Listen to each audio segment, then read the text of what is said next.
Hi, my name is Jake McCormick, Business Development Manager for Enterprise here at Clevertouch. So you may have seen me talking about in-room collaboration and out-of-room collaboration, inclusive meetings. So I wanted to show you the Microsoft Teams room setup with a UX Pro 2. So we're using the Rally bar with a Logitech tap. So as I did with my other screen, I've gone into the source called MTR.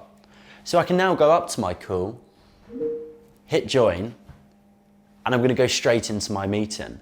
So I can do all the bits that I've shown you previously, whiteboarding, files, annotations, but I've still got my room enabled for video conferencing. So I'll end this call.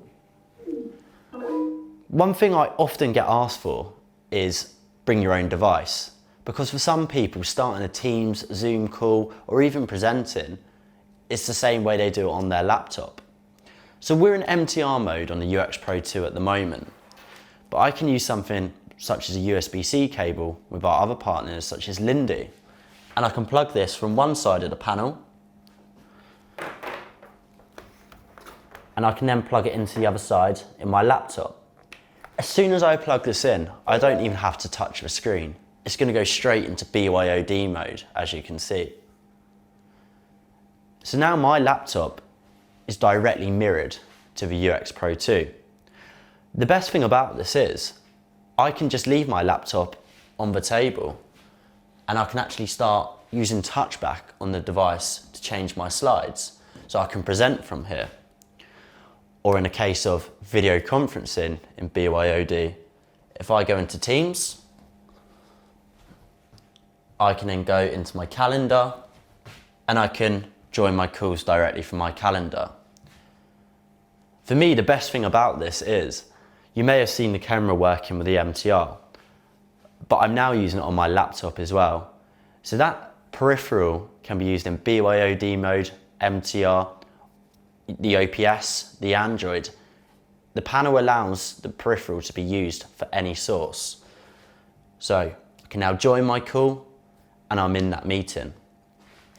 So I'm going to turn the camera off because I just wanted to show you an idea. But I can do the Microsoft whiteboarding piece. With it being an interactive screen, you would use it for whiteboarding. So I can go into a new whiteboard, hit a colour pen, and I can start writing on the screen. One of my favourite things about using BYOD and the UX Pro 2 is all my documents are on my device, my laptop. So I can now go into here and I can go into documents, choose one of my documents, so I can take that presentation again. We can choose to share all the slides into this meeting, or I will take one of the slides and we can kind of review that in a bit more detail. We can annotate over the top. Coming out of that, we have all the usual kind of tools. So, as it's an infinity canvas, we can move across. We can start using the templates from Microsoft as well. So we've got our brainstorming. So we can put a brainstorming document on there and we can start writing in here. Keeps it nice and simple. Once I leave my call, I can just disconnect. As soon as I disconnect, once again, I don't have to touch the screen. It's going to take me into the last source I was on before I connected my laptop. Just keeps everything very secure because no documents are going onto the screen as well. It's all being managed by the IT team on my individual device.